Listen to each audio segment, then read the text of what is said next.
Big Daddy Don Garlitz, wherever you are, thanks again for putting the driver in the front.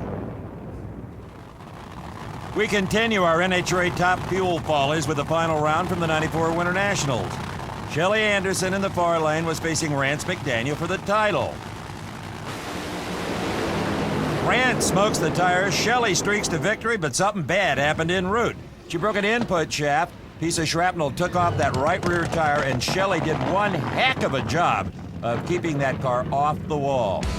And her remark when she got out of the car was, "Hey, I won, didn't I? That's all that matters."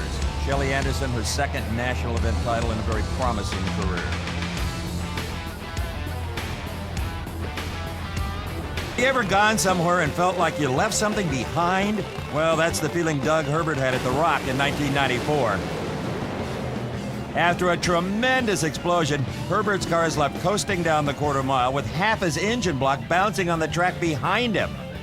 The other half was left hanging over the side of the car, dragging the racing surface. Doug Herbert was unharmed in the explosion, and the engine was nothing more than an expensive piece of junk. The worst I have ever seen. As his crew made final starting line adjustments, Tommy Johnson Jr. was prepared to take on Connie Coletta in the semifinals of the '94 Fram Southern Nationals in Atlanta. All looked well. TJ Jr. finished 10th in the '93 season. That also includes his first ever Top Fuel victory. Here in Atlanta, though, Tommy was hungry for another win, and he had to get past Coletta to reach the finals. In a truly bizarre turn of events, the Mopar Express Lube Special's entire rear end came out of the car before it had barely cleared the starting line.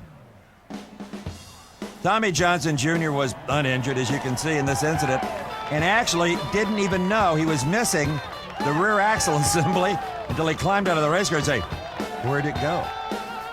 In this rear angle replay, you can see Tommy smoked the tires at the launch, tries to recover, but then in the cloud of smoke, the right rear tire strips away, and the whole rear end takes a hike from the rest of the frame, much to the surprise of Tommy and the racing press staked out on the starting line. Scatter, boys. As the wreck was wheeled away, you can see the bare nubs of the frame rails where only moments ago they had been connected to the rear end.